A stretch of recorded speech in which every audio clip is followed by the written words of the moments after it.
Hi, I'm Aspen, And I'm Calliope. and we're here once again on. Afterparty. Our next stop in Whimsy is one a little more dark. The playground. Ooh. Okay, whatever, Cal. So glad I could be a part of your passion project. Hey. Calm your tits, we're just talking about another fucked up place in this hellhole. Well, this is interesting because I don't know much about it. I don't know much about most things. Wow, you really are begging for death wish, aren't you? I'd love the sweet relief of a final slumber, but we don't have time for that right now, as I'm being paid big sponsorship bucks by some of your friends to spill the dirty deets, and Mama needs his way overpriced coffee. I expected that. Ooh, can I come with you to Starlight after this episode?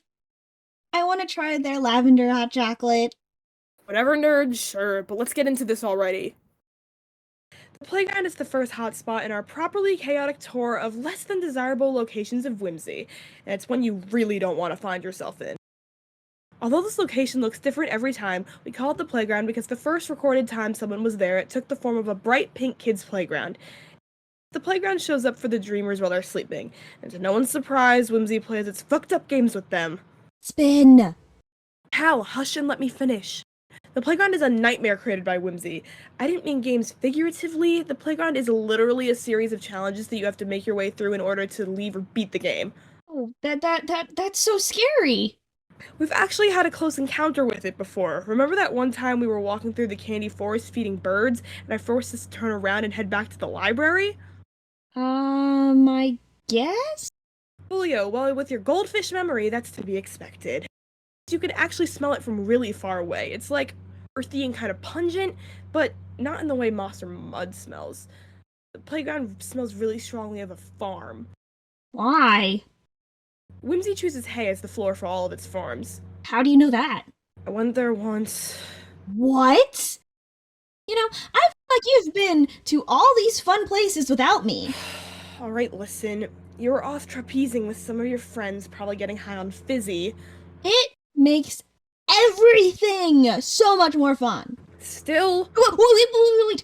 I don't think the listeners have heard of or even have had busy.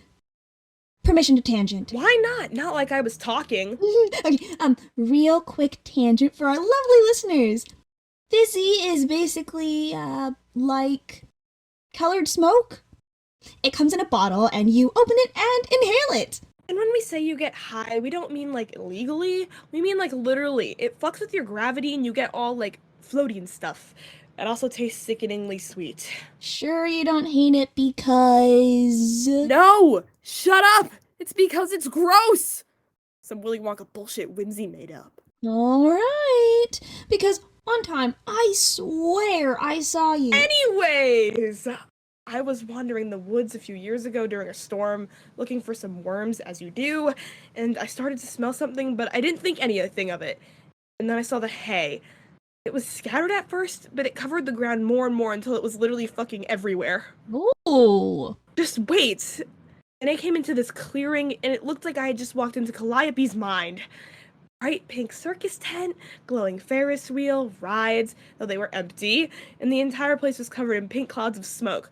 Like a carnival of sorts, so that's where I thought I was, and there was a twisting pathway through it all, but I could feel that if I didn't walk the path, then something bad would happen. Like the Wizard of Oz? Like with the yellow brick road and stuff. I know what the Wizard of Oz is, thank you, Hmm. but it was different than that. It wasn't like something bad would happen to me. It felt like someone else was in danger, someone I cared about. Something is in charge of the playground, I think, and although it never spoke to me, it made sure I understood. It's like it made me think those thoughts. It's one of the worst feelings I've ever had. Worse than the one time you had Fizzy. Way worse than that one time I had it. Wait, fuck! Caught in 4K. Well, more like caught in MP3. This is serious, Cal. It's terrifying. It's worse than anything else I've had to deal with in Whimsy. And you fucker, this isn't even video? Good thing too, so the shits can't see my goddamn bedhead. The one time I fall asleep in Cave to Mortal Needs. If you ever want to talk about it, I'm here for you. I'm fine, Cal. It's fine. I think I'll continue with retail therapy, but thanks for the offer. Remember, Aspen, you can eat as many donut holes as you want, but that will never fill the hole inside of you. Shut it! Anyways, I went through its stupid little trials, and despite what Cal thinks, us figments aren't invincible. I had to climb a Ferris wheel, in a storm, mind you, to get keys from each car to unlock these boxes. That same feeling came in waves, where I knew something was in danger if I didn't do it, but I didn't know what. And eventually I came to the end of it, and the last box there was a thing. I don't even know how to describe it. Oh, boo. Once the playground had enough, it showed me the thing that I cared about most, but it still didn't feel entirely okay. It was like the world was saying, they'll be safe, for now. Then the hay melted into the ground and all the structures disintegrated. The thing I cared about faded until I was alone in the rain again. It was just another stupid whimsy trick. Oh, Aspen, what was it? Uh, Do I know what it is? um... Is it the library? Oh, wait, is it a book? Was it the Bee movie? Oh, it was you, dipshit! Oh.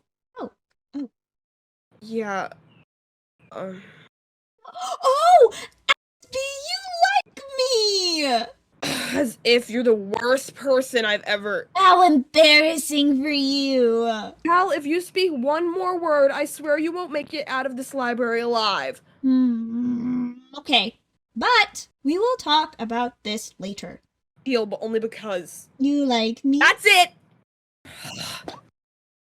Hey! Anyways, we aren't here just to talk about the absolute worst parts of Whimsy.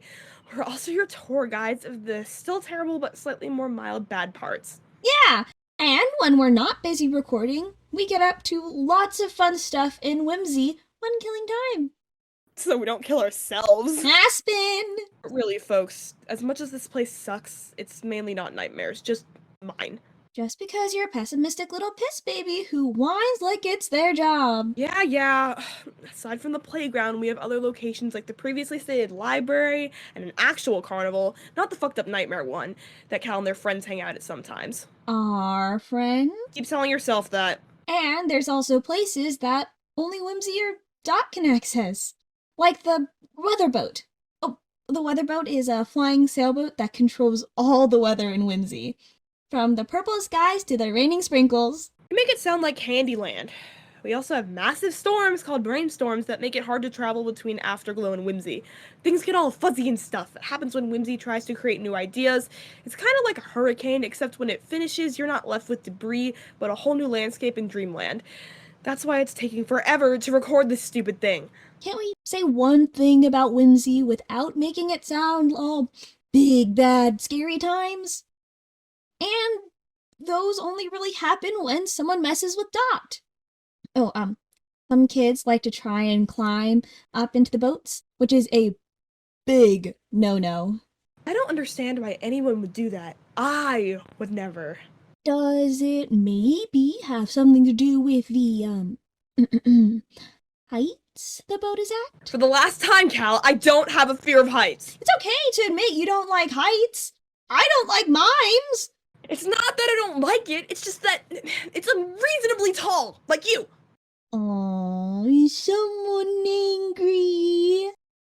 Aspen is scared of heights, but they won't admit it. I am not. I climbed a Ferris wheel. Would someone scared of heights do that? It's okay, Aspie. This is a safe space. Haha, very funny. Fuck you. Mm. It's not my fault that God decided to curse me with this fun-sized flesh prison and made you a goddamn beanstalk. You're already so high up naturally that being hundreds of feet in the air and the possibility of falling... But no, I'm fine. I'm not scared of heights, you fucker. And you definitely don't hold my hand whenever I make you ride it. Shut up. And you refuse to take Fizzy with us because you get all high and floaty. Actually, that's because of my crippling need to always be in control of everything all the time, but sure. And they finally admit it. Whatever. I'll let you have this one, sweetheart. Oh shit, it looks like some kids from the high school need this room and are getting very impatient. How I thought you said you were gonna bake them cookies or something to let us keep this room for longer. I ran out of sugar. Cal. What happened to the sugar? Um, Please tell me you didn't, like, snort it or something. what? No, I just ate it. For fuck's sake, alright. Whatever. Looks like we have to go, listeners. I hope you enjoyed today's episode, and remember, if you end up in Whimsy, say hi. also avoid the playground if you can, alongside something else we'll talk about in our next episode. And if someone asks you for your teeth, just hand them over. It's better than the alternative. Be careful, you little shits. Bye. Oh, we should probably call them something else.